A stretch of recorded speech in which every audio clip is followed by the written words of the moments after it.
and thank you for impacting me at my DIT in September of '83 as the new director. Cindy makes my heart smile just by being in my space. When I'm in her presence, I feel better about me. Cindy brings joy and energy to everyone. Cindy, I walk around my house, and some days it's sometimes so easy to be positive with everyone else, but we have a problem being positive with ourselves sometimes. And when I walk around my house, I just think, how would Cindy Williams be handling this? Or how would Cindy, I just love the fact that she has this party going on in her head all the time. And that's just not me. That's not my personality normally, but I want to be like you, Cindy, because you are just so, so special and a blessing and a gift to everyone who knows you. And you all know all the incredible things that she's done, but I'm going to tell you some of them again. She has been a national sales director 4 years. 4 years, and she has now 73 directors in the Williams area. We all know how exciting that is. And you all know that she and her husband Carl live in Kerrville, Texas, with their 3 sons, Matthew 22, Chance 18 in college, and Carl Andrew 10. And Cindy led her unit to the $1 Million Club 5 times, 5 consecutive times, I'm sure, and was queen of our Pearl Seminar twice, and a beautiful queen she was. 9 pink Cadillacs. She's been in the personal court of sales and was a star consultant 78 quarters. 78 quarters.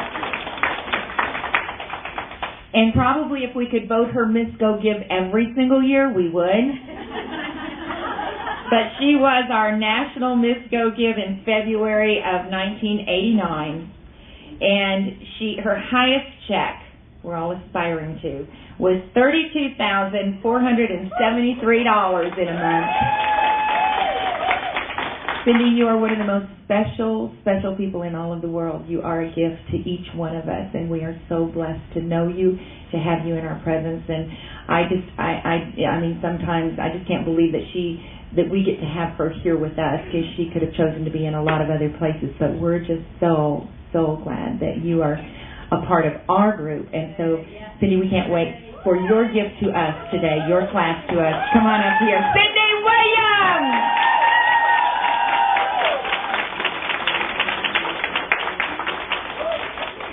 Could you just say that one more time? Simply the best. Okay, then I have my song. Better than all the rest. Better than anyone I ever met. Who's the best? Cindy's the best. I'm so excited to be here. And the name of my class is Whatever It Takes. And I'm kind of known as a for whatever it takes kind of gal. And I'm very proud of that. You want to be known as the and then some person. If I ask Tina Spillman to do something, I know she's going to do it and then some. She's going to give more than I would ever expect. And she gave so much to our people last year. Thank you again for doing that. We love you. And I guess I'm just so overflowing with the gifts of the Spirit today, because all of you are such gifts. And my brightest shining moment for this weekend, because I did not know this, was to come here and discover that Tracy Chavez is not just number 1 in our national area, but the number 1 director year to date in every national area represented here. So would you please stand up one more time? Our queen, the one and only, the beautiful, national bound, on target for $1 Million Unit Club, Tracy Chavez. Turn around, wave at your audience.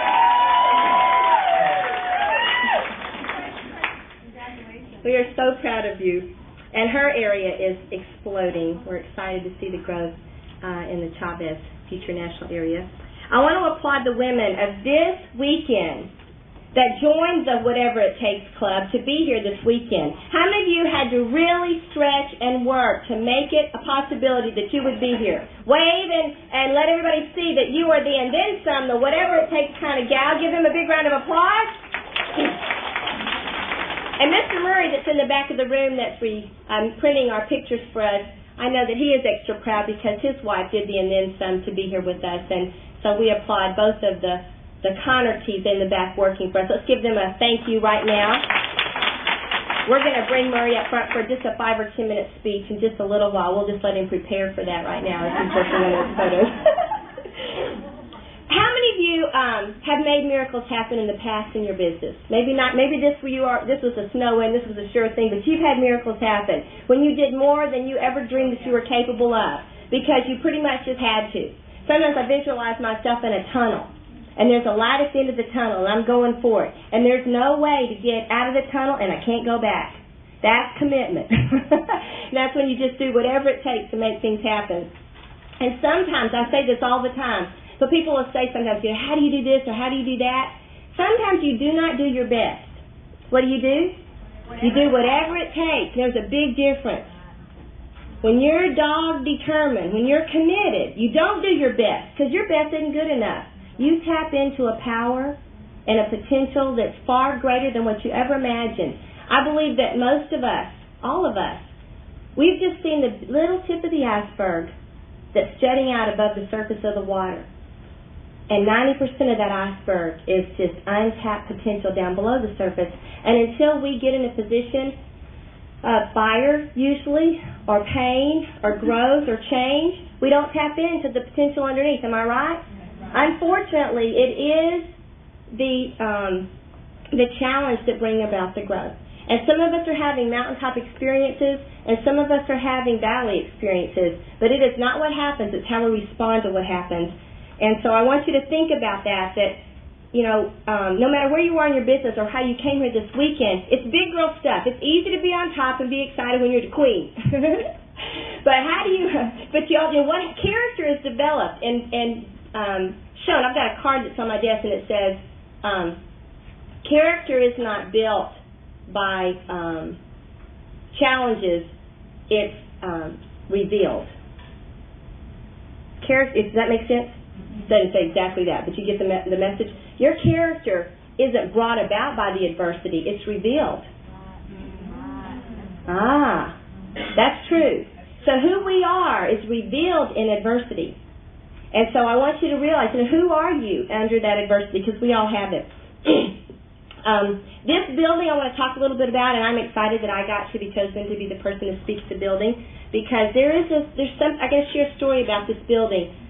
When I was in my last week of NIQ, it was, you've had those windows in your life when you just had to make a miracle happen. One time was when I broke a record as a DIQ, and we grew from 8 to 56 consultants in 3 months.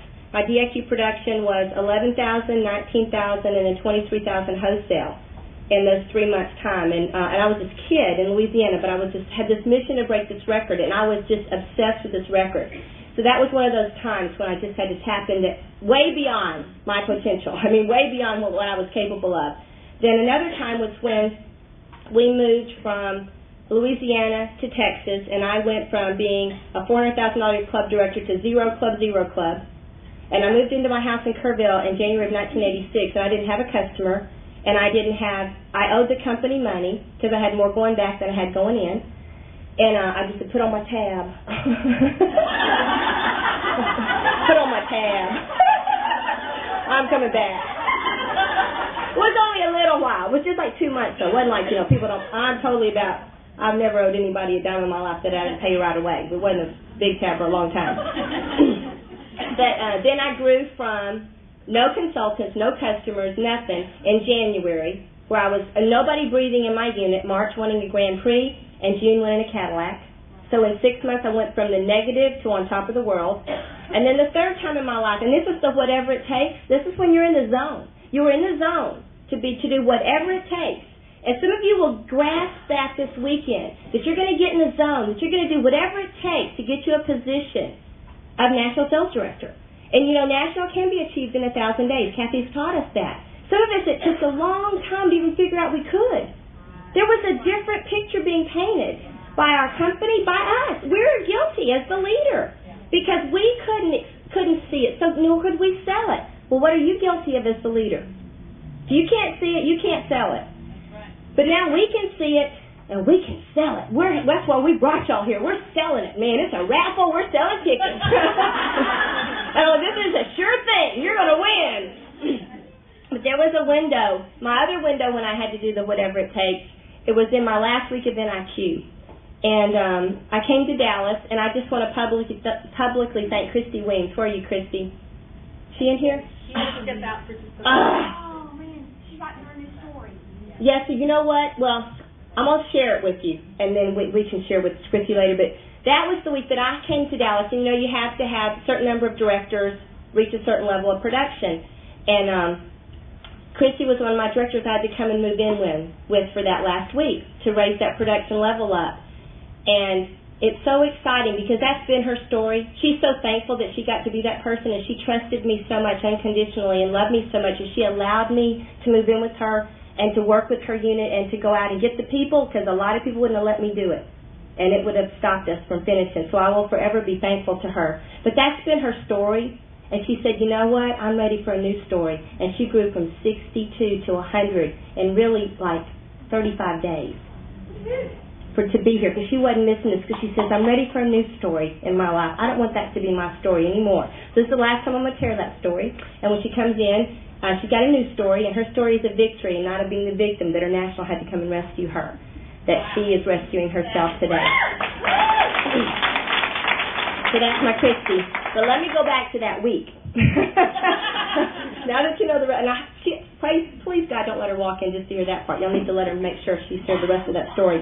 But that week I came to Dallas because here's what I did. I sat on the phone at Seminar 1999, and I said that I was going to become a national sales director, and we were going to debut October the 14th, which was just a few months later, because in my little mind, we were going to have our area retreat in October. So I was going to have my debut the Thursday night before, because it made sense for my directors if they were going to come in, we'd also have the retreat then. But I had never really talked about becoming a national before then. I've been a river. I've been a river with water running through it long enough that something stuck on the sides of the river. I mean, I chased production my whole career. I'll just tell you, that's one mistake I made. For 18 years, I chased production because all I wanted was the top director trip. All I wanted in my whole life was to hang around these women. That's all I wanted. The diamonds were a byproduct. The money was a byproduct. I wanted these women to be my friends. And I am so thankful to God that I was obedient and disciplined and worked hard enough that they would want me to be here at their party. That is worth everything to me. So all the other things Mary Kay dangled in front of me did never excite me but the trip, because what happens on the trip? You go. I just wanted to be with y'all. That's all I ever wanted. So I never set a unit club goal in my life that didn't include the trip. Never, not one. I never had a club goal of 3, 4, 5, nothing that wasn't trip. Because see, that's all I ever wanted, because I knew that would change me. And that's all I wanted was to be changed. And so, I don't know where I got from that for where I was, but that week that I had to, I moved to Dallas. First I stayed with Christy for a couple of days. You was at Seminar, and you said 1999 at Seminar. I said, I'm never going to, I thank you, Linda. I said, I'm going to be they said, when are you going to be national? And I told them on the stage, but I really hadn't told the area and stuff. And we had, truly, remember y'all, I'm going to tell you something. In 1998, I wouldn't have gone national for $4 billion. I was the queen. I'm telling you. But remember, I wasn't about the rest of it. And none of my friends were going on the trips. None of my friends were nationals. See? So why would I ever leave that environment? But from 98 to 99, things changed. All of a sudden, there was a stirring in my spirit. It was a time, and I just knew that I knew that when I was crowned queen on awards night 99, that I was never going to do that again. My family had already been on the stage. I don't know, something happened to me backstage, and I said, I'm not coming back here. And I had a defining moment. So when I stood up on the throne, I said, and we're going to debut as a national air October the 14th, only because it fit with my retreat. Now you understand, I didn't think about anything else. But I had the numbers kind of, because we had built a lot of people, but I hadn't even looked at that production stuff. So here we go. So we go into NIQ. Well, my goal was to finish at the end of August. And then I'd have a month to get ready and to have the debut October the 14th. That was the goal. Well, so I booked a hotel room. I got a hotel for $500. Remember, I've never done a big event in my life. Never done a Star Consultant banquet. I'm not Linda Tupin. I can't do those big events. They make me totally nuts. I'm so glad my only job was doing the pictures, and I got Murray and Tanner to come out and do that. And so, that's not my gift, right? And so I just booked 500 thinking that would be plenty for my national debut, right? And so I sent out this flyer, $10 a person. I was going into this little room, and I got $2,210. And I didn't tell anybody hardly. And I went, oh my God. Oh, anyway, and I wasn't finished, by the way. Remember, I'm not through. I am not through with qualifications. Okay, so then anyway, so I had to start making this stuff pull together, and I started looking at all the numbers. Anyway, so I had to come to Dallas. It was September. It was the last week of September. 2,500 people are coming to a party October 14th. We ain't through. You understand? Now, I tried to finish in August, but it didn't happen. So when I say I had put myself in a tunnel, and then I'm going to tell you what I was going to do, and I'm totally a woman of integrity, but I didn't figure it out that I was just going to have the party even if we really wasn't finished. Who would know? Who would know? Then I got the big memo. Tom Watley's coming to the dang party. He would know. And I went, oh my God. So anyway, so here's what I did. I put everything I owned in my car. Now you think Julianne's a prop girl? I never had a prop to be fun, but I've always hauled every piece of product we've ever made in our whole life around. My indentions on the top of my shoulders are not from big boobs, they're from hauling showcases around. I got the same indentions, but mine are from showcases. Okay? And so here I come. I put it all. I mean, I put every piece of product I owned. I put everything I had in that pink Cadillac. And it was like I was going off to a foreign country as a missionary or something. I kissed my husband. I kissed my children goodbye. And I said, I'm leaving, and I won't be back until it's done. And I didn't really know. I just knew I had to go see. I had to go to Ada, Oklahoma, and make sure Kim was solid. And I had to stop in Austin. I had this one director I was working with. I stopped in Austin to do a skincare class with one of her consultants because we got to get some production is what the deal is. You with me? Got the numbers, the production had to happen. So I do a skincare class. Well, on the way through Austin, when I get to the skincare class, 2 people came. And I said, you know what, this was good. I probably sold $300, but that wasn't going to get it. And I said, on the way back home, we're going to have another party. So I know you can do better next time. So that's what I did. And I did skincare classes everywhere I landed, because what did I need? Production. What do you need for production? Money. Where are you going to get the money? Skincare class. So I had that figured out a long time ago. So then I go on up to Dallas area. You remember this, y'all? I stopped in Dallas. If y'all knew me that week, oh my God. I got 7 days. I had 7 days to do all this. And I had 4 directors I had to finish. And then it went. So I went around, did my stuff. Then I moved back in, and me and Christy have to do $13,400 in wholesale production in 4 days. And so I just decided I needed to get a hotel room. And what I said was, Christy, you go this way. We tried doing it together, but I was in a little bigger hurry. And so I said, you go this way, and I'll go this way, and we're going to meet on Friday. And whoever's got the most agreements in production, then the other one will buy our lunch, right? So here's what I did, y'all. I went and got a hotel room at Hawthorne Suites right down here. I had to be close to the building because this brought me security. And I just went to town. I didn't know a soul in Dallas. And I drove on this tollway, and every time I got on it, I got in the wrong lane. And I never had the money. And then when I did try to throw it in the bucket, it fell out. And the people behind me were honking and cussing and waving. I was in this pink Cadillac. And so what I do is I just exit. Every morning I came, and I snuck in. I didn't want anybody corporate to know I was here. I snuck in the door, and I went, that pretty couch on the side? I sat on that couch, all dressed up, and I would just sit there. At first I'd cry my eyes out because I was not strong. And then I would just take a deep breath, and I would say, Mary Kay, I know you went through way more than this, and I just need you to be with me and help me. And I would pray to Jesus to give me the courage and the discipline to keep moving forward. And I went out the door, and I recruited 8 people and did $13,500 in production on the streets of Dallas, really within a block of this building, if you want to know the truth. And then I got my honey back in the car and drove home and said it was done. I lost a lot of weight that weekend. I couldn't stop to eat. And I stayed in the Hawthorne Suites. There's a little kitchen like in it. Not a kitchen. What kind of? Like a little kitchenette thing. But I didn't have time to cook. And it wasn't the kind of hotel that had a restaurant or room service. But the reason I had to rent that kind of room because, y'all, what do y'all think I did with the people when I met them? Who did I recruit? I recruited the girl Well, I had to get a cell phone with a local number because people don't trust you if you're from out of town, right? I had to talk them to come into my hotel room and having a facial. I facialed all these people. I sold them roll-up bags. I sold product. I took people to Ginger's meeting. I took people to Rena Tarbitt's meeting over in Grapevine. If there's a meeting, I was there with a whole herd of people that I just met that day, okay? And I facialed them because they had, you can't, anyway, I was selling product. I had my trunk solid loaded, so that wasn't a problem. So when I went to the MCI place to get a cell phone, and I recruited the girl there. Then I went to the Sprint store because that worked so good. And I recruited a girl there. I had a phone on each hip. I had a phone for Kerrville and a phone for Dallas because I had to answer the phone right. You with me? I was on a mission. But I facialed those women. It wasn't just like I didn't recruit on the street because I don't know how.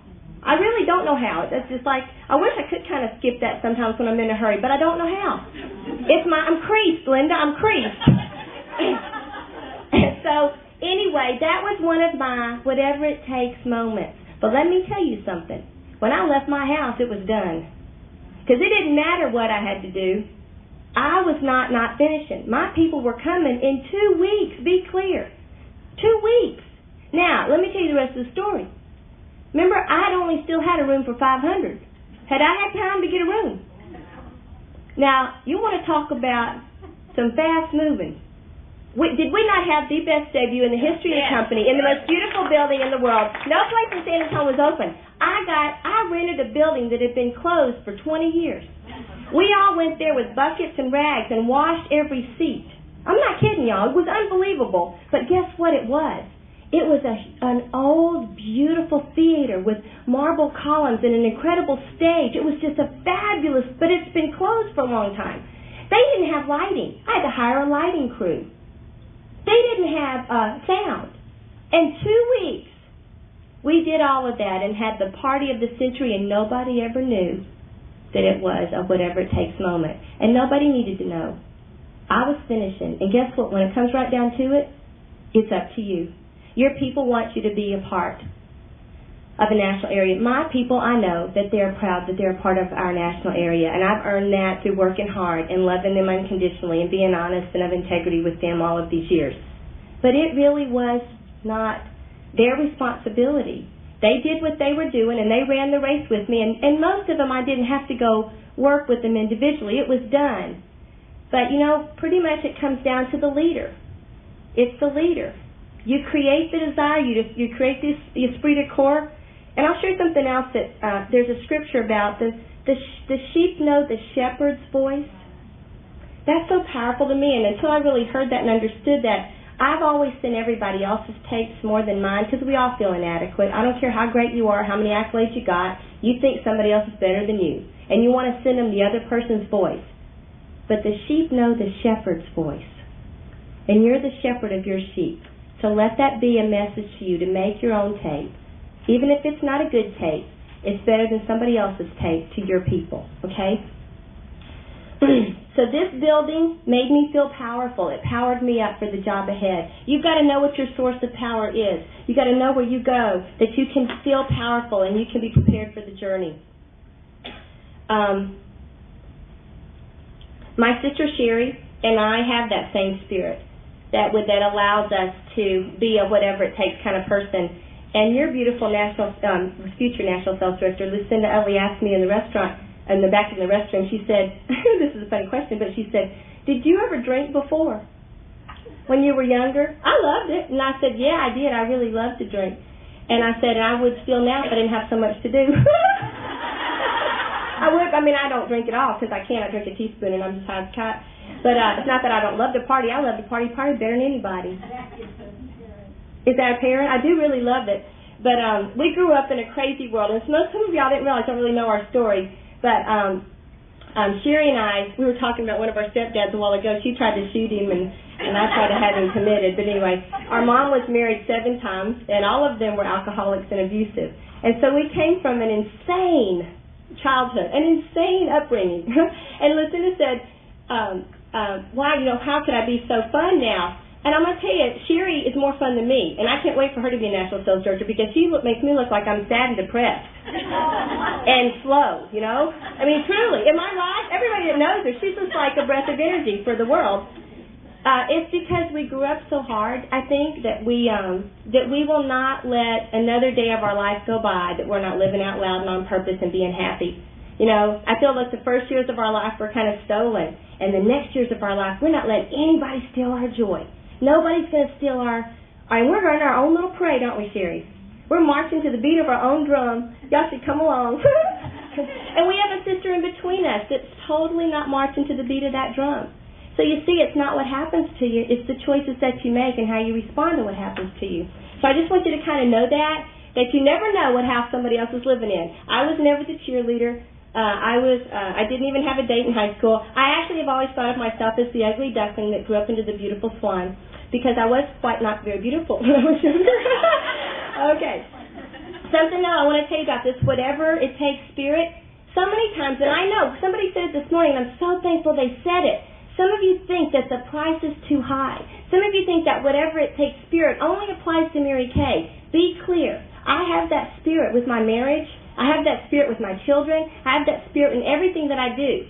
Understand? I will not sacrifice what's important for me for something else, but I'll do double time. When I knew I was pregnant, I doubled time so I could have time after I had the baby. Then you don't miss any time. Are you double timing? That's why you got to work before the crisis, so when you're in the crisis, you don't lose any time. I 2-step instead of 1-step. I'm from Texas. I love the polished cross belt buckle on the dance floor. 2-stepping is fun. Okay? When I was a senior in high school, we got tired of moving. Sherry, you moved out. How old were you?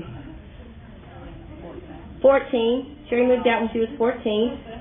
And I finally moved out when I was probably 16. And so my senior year, I lived alone. I had my own house. I paid my own bills. I went to school for half a day. And then they called the DE program, whatever. You got to go to work, and you got credit for something like that. So I went to school from 8 to 12, and I had 12 to 1 lunch. And then I went to work for the police jury. Now, you may call it police jury, but in Louisiana, we call it the police jury.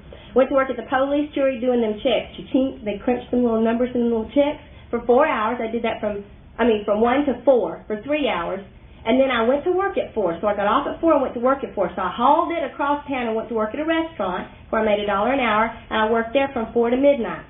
And then after you closed up, you filled all those funky mayonnaise and mustard and ketchup bottles, and you mopped the floor, and you went home for $1 an hour. And I did that 6 days a week, 5 days for school. Then I worked all day Sunday, but Saturday was my day off. But see, it was whatever. I had to pay my bills. And my senior year in high school, I never had $40 to fill up my butane tank, so I didn't have heat. So when you woke up, yeah, that's your air. That's your breath. But I had an electric blanket. It was toasty underneath, but I could get dressed faster than any woman on the planet. And my my car had a heater, so I got cute in the car. Okay. And so you learn, you do whatever it takes, right? You just do whatever it takes. And then, after I got out of high school, I didn't ever know my dad. Our dad and mom divorced when I was only 6 years old, and I had this need to go know my father. Well, my dad owned a bar in Leesville, Louisiana, so that's when I moved to Leesville, Louisiana. And I worked in the back of my dad. I worked in my dad's bar. It's a bar with 3 pool tables.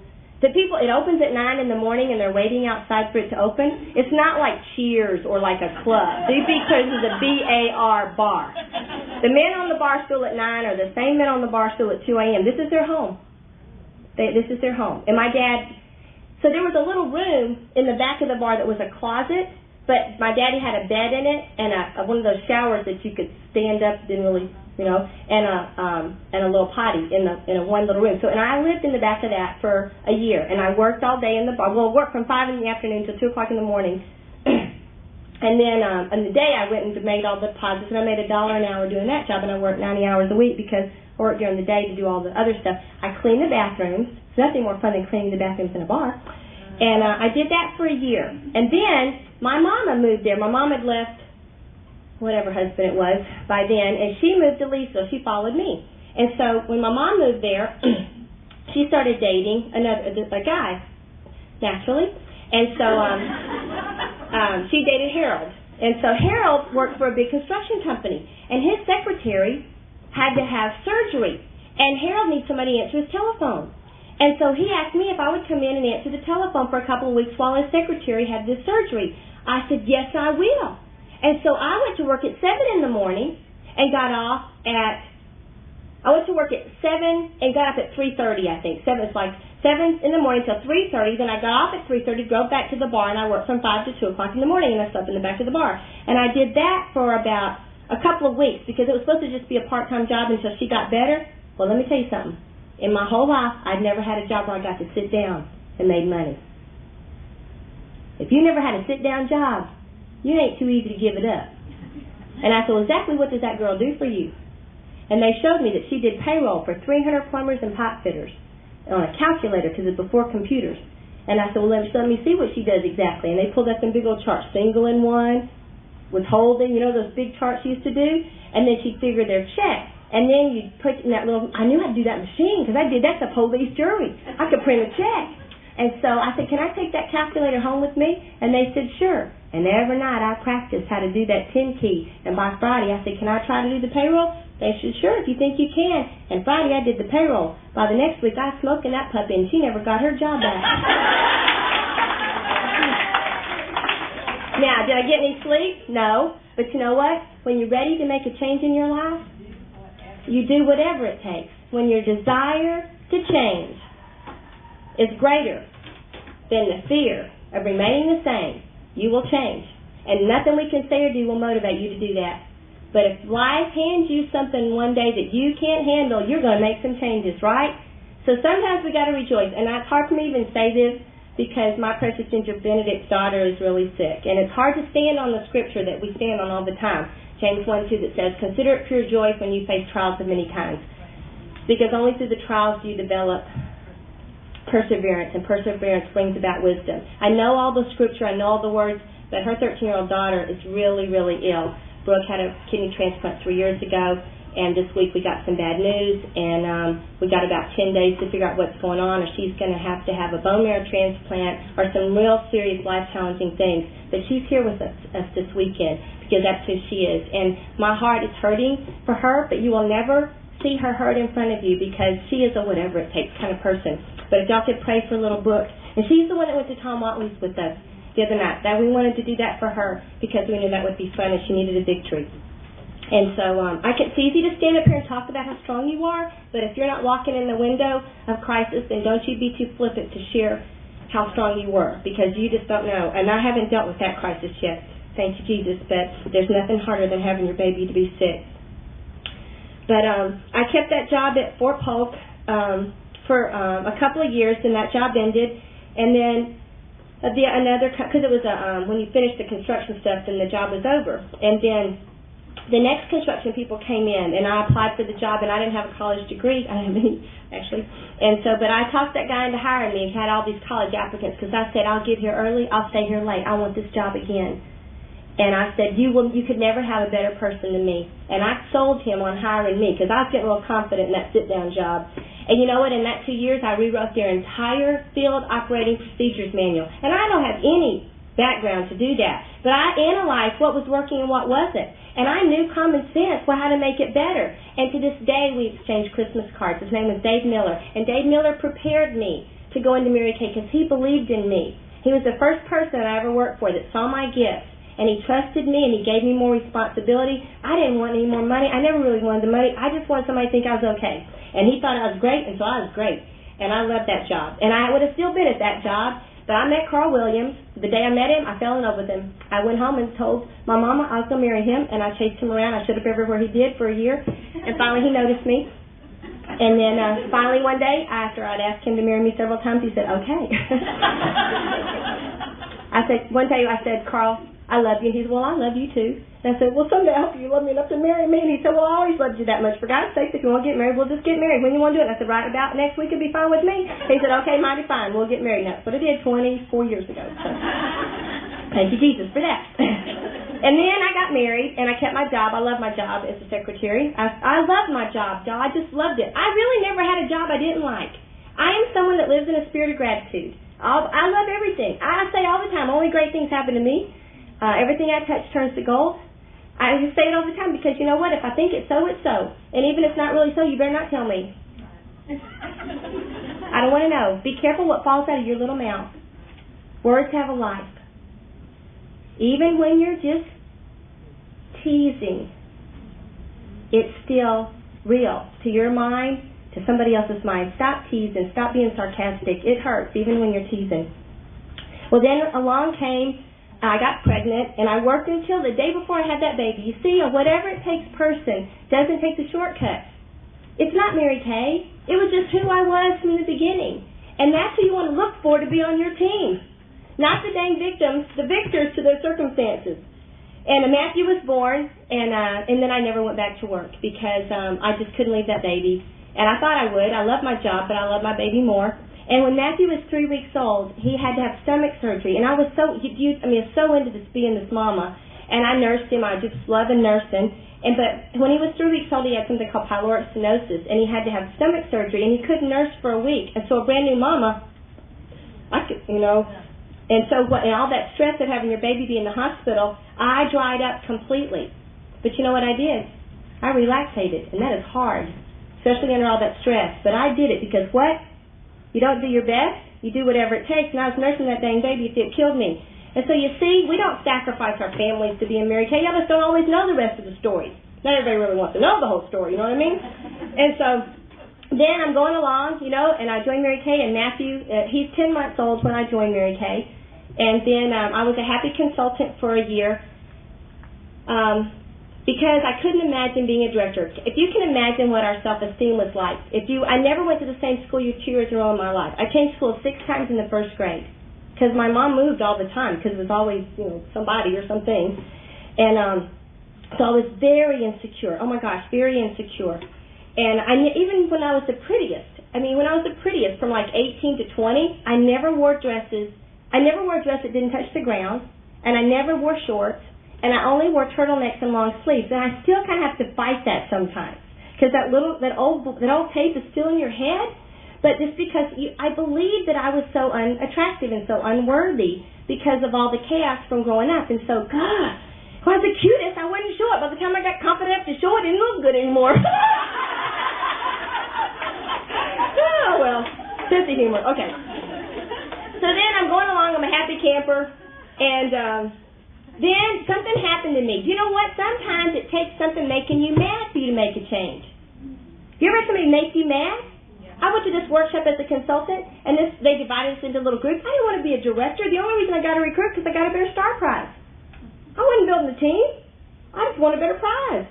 I didn't want to be a director. Jackie Swank was perfect. Why would I want to leave that nest? You know this true story about the eagle's nest? When the mama eagle builds her nest?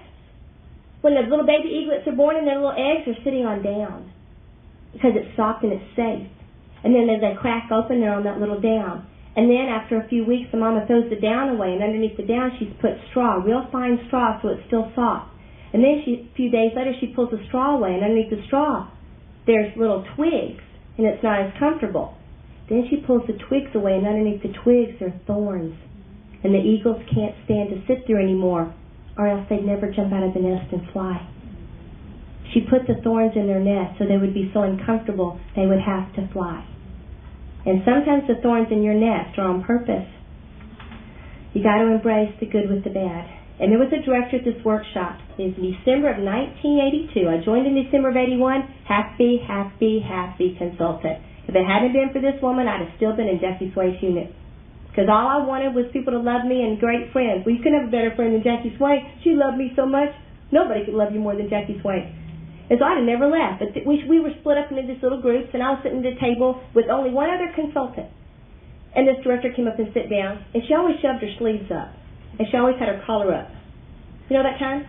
If I turn my collar up, somebody tells my collar's up, and they turn it down.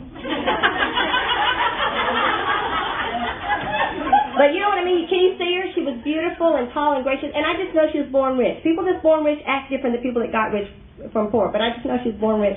But she sat down at the table, and she said, "And Cindy, when do you want to be a director?" And I said, "I don't want to be one of those." You know, they walk right, they smell right, they all say the right thing. I said, "I don't want to be one of those." And she said, "You don't want to be a director?" I said, "No, I do not." And she said, "Well, I don't really need to waste my time here talking to you, do I? I'm going to go talk to somebody with a goal." And she pushed her little chair away from the table and let me and that one other consultant sitting there for the next 45 minutes as everybody else was gathered up in little round tables around the room. And I thought, now let me tell you something. Jackie Swank had never told me anything, but I was perfect for 12 months. And I saw that woman walk away, and I thought, well, I'll show her. I'll go get the people. and I still won't be a director. I got my first gold medal, January of 1983. February, you got to go to Dallas before you go to DIQ. I didn't want to be a director, but I sure wasn't going to miss that party in Dallas. So I went to Dallas for the DIQ training. I was the retarded person sitting in the back room. There were two Cindy Williams. I broke a record, and they thought it was the other one. That's a true story. There were two. She was short, dark-headed woman. Anyway, I sat in the back of the room because I didn't want to be one of those, and I felt so out of place. Oh, it was horrible. It was just terrible. I didn't feel like I belonged. They were prettier. They were smarter. They knew what they were doing. I just wanted to go home. But after the second, third day of DIQ week, a man worked at corporate about family. Talked about what your family would benefit from, how you would raise your kids to be healthy, happy, confident kids. And I knew if Mama didn't change, those kids would not be healthy, happy, confident, because you cannot give what you don't have. And all of a sudden I understood what Mary Kay meant, that if I could grow up and become a leader, that my kids could grow up and become a leader too, and they wouldn't be the victim to low self-esteem. And so everything changed in that one time, in that one speech. He gave the speech, and I said, that's it. And then they said if you broke a company record, that you could have any staff member come to your debut. Well, I wanted that man to come to my debut and tell my husband how great I was. Because I thought if he would tell him that a little tear would trickle from Carl's eye, and he'd say, that's my wife. And that's all I wanted. I lived for Carl to think I was wonderful most of my life. And so I went home and broke a record, not because I even wanted to be a director. I really didn't still think I'd take the position. But you see, you get there, and then you figure it out. And in the doing, you do figure it out. Guess what? Only in the doing do you figure it out. Only in the holding the classes. Only in the doing all that stuff. Only in the doing. The action brings about the knowledge and the wisdom. And that's what I did. So then we broke a record. And that was in May the 31st, 1983. The same day that I broke a record, my husband was diagnosed with a terminal blood disease. And that rocked my world. We spent 4 months in the hospital, really 6 months altogether. Mary Kay asked the lady, knew about my husband being sick because of the staff member that came to my debut. If I had not broken a record, Mary Kay would have never known that Carl was sick, and she would have never sent us to a doctor that saved his life. I stayed in the hospital 6 months as a brand new director. Then I moved to Bandera, Texas, and lived on a ranch.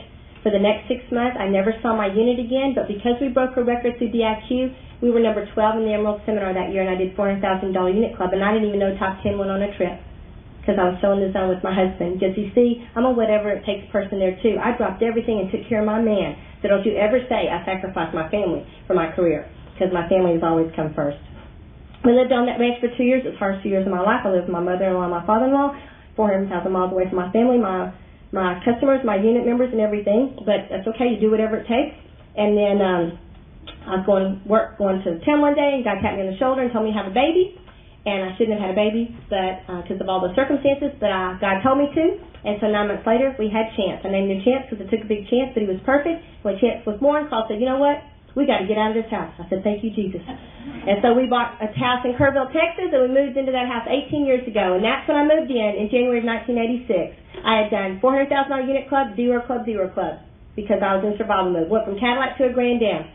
If you ever go from a Cadillac to a Grand Am and people feel sorry for you, only people that feel sorry for you never want a Cadillac. Give me a recommitted person any day over a committed person. People ask, where's your Cadillac? You say, I know where it is, and I'm going to get it back. Just ignore those people, okay?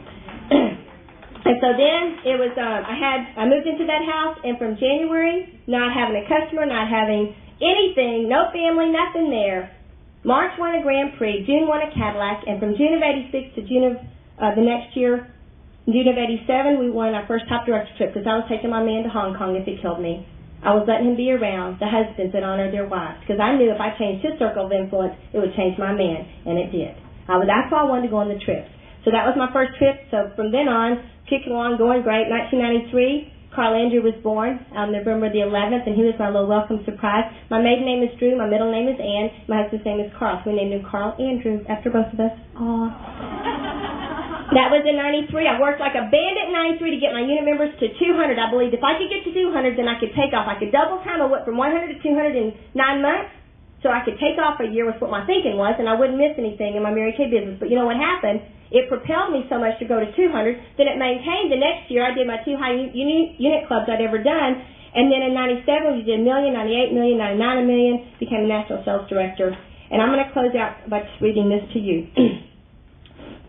If you want your life to have impact, focus it. Stop dabbling. Stop trying to do it all. Do less Prune away even good activities and do only what matters most. Knowing your purpose motivates your life. Purpose always produces passion. Nothing energizes like a clear purpose. On the other hand, passion dissipates when you lack a purpose. Just getting out of bed becomes a major chore. It is usually meaningless work, not overwork, that wears us down, saps our strength, and robs our joy. George Bernard Shaw wrote, this is my favorite things, is, "This is the true joy of life, the being used for a purpose, recognized by yourself as a mighty one, being a force of nature, instead of a feverish, selfish little clot of ailments and grievances, complaining that the world will not devote itself to making you happy." Isaiah 26:3 says, "You, Lord, give me perfect peace. To those who keep their purpose firm." You, Lord, give perfect peace to those who keep their purpose firm and put their trust in you. I pray that the peace of the Lord be with all of you. I pray that you become a whatever it takes person, and I pray that you pass that on and you create a legacy of greatness for your family, for your Mary Kay units, for your national areas, and all the thousands and millions of people that you will touch because of your attitude. Thank you.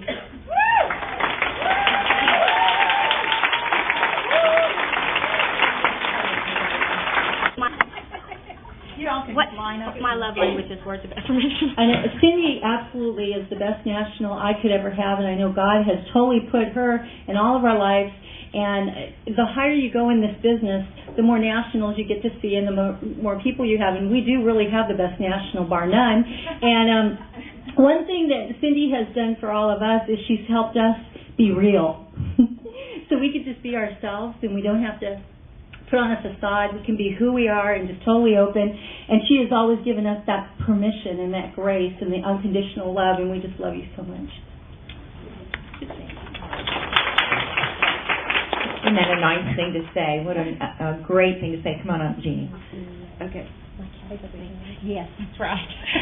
That's a good thing. She's so fun, and she's so silly, and she's so goofy, and she's so incredibly profound in everything that she says, and you're such a blessing. And she doesn't quote scripture, she lives it.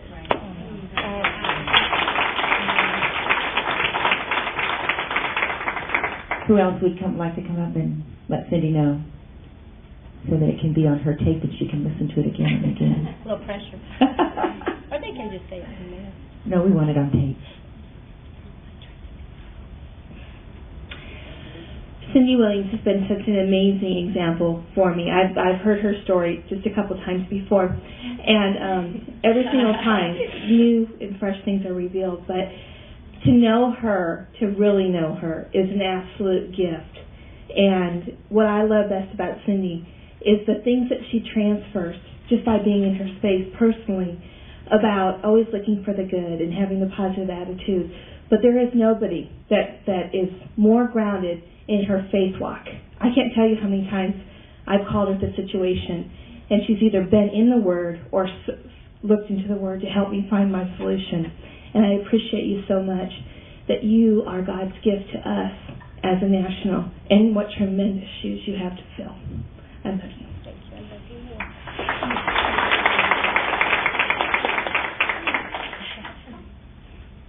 I think one reason that we can't come up here is because of how we feel right now, just listening to your story.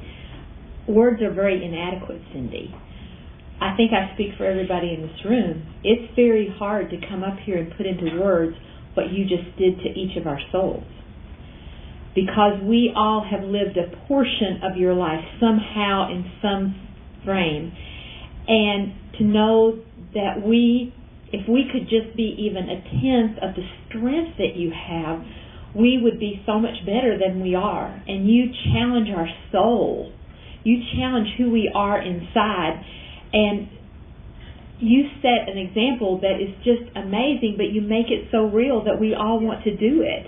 And so I think that's why there wasn't a rush to this microphone, because we don't know what to say that could even begin to compare with what you said. Just please know that you've stirred the soul of every woman in here. Thanks.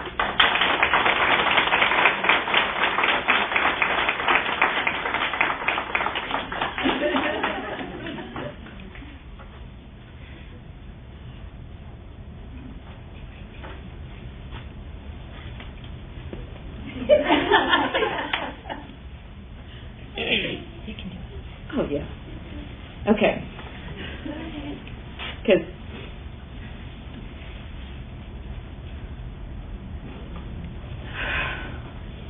oh, don't that just put icing on the cake? Just get up here and swallow. But anyway, how could you not? How could you not do it? You know, what an example that she set for all of us. You know, and you know, everybody that knows me knows that you can't get there. And sometimes I'm overprotective of the people that I love the most. And when you have that, when you're growing up and you have that fight inside you, sometimes you do say the wrong things and you do the wrong things, but it's for the right reasons in your heart. So, you know, it's those times when I get around the Cindy and all the nationals and the people of excellence that brings out the best in every one of us and makes us go the extra mile. I mean, you know, I shouldn't be in this room if I let the things that, you know, hold me back from education and things like that. But it's because of the leaders that you're around. So she makes me believe in the gifts that I have. I was great at doing hair and teasing hair, but I wasn't ever going to be all I could be. But it was fun. But you know, I wouldn't have ever done anything else if Cindy hadn't believed in me and led me to the next step. And you know, it doesn't matter how your notebooks are, but it's just the belief that you can just get out of the way, get out of yourself, and just be in her space and know that you can do whatever you want to do. And it's each of you that gives us the strength to do that. So, I mean, you know, how could we not go through that tunnel and visualize it and be all that we can be?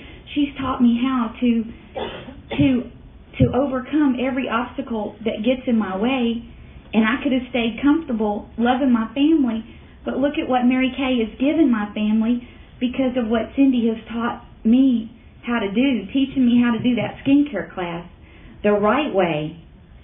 Is all she said, just learn how to do this and that's all it's going to take. So I put in the videos and I learned how to do the skincare class and watching her do recruiting and teaching me how to do the recruiting and teaching my people how to sell the product and then going out and pulling up other leaders, strong leaders underneath me, just teaching them not what my weaknesses were when I was young, but what my strengths are now and what my strengths are becoming and wanting to be an NSD and make her proud of me.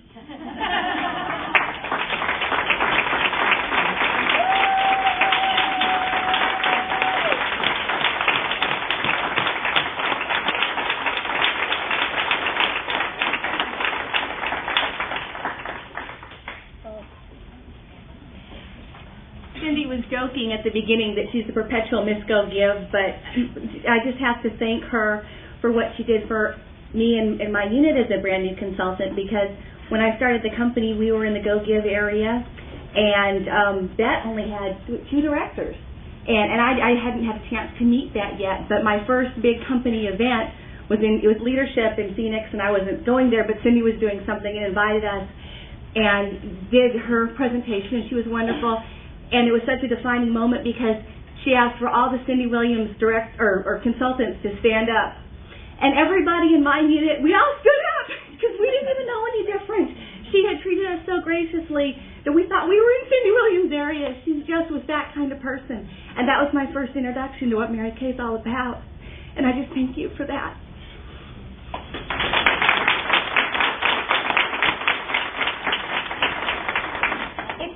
Tell me more individually later. Words just aren't coming to you right now. That would be just fine. Or you can even write me notes.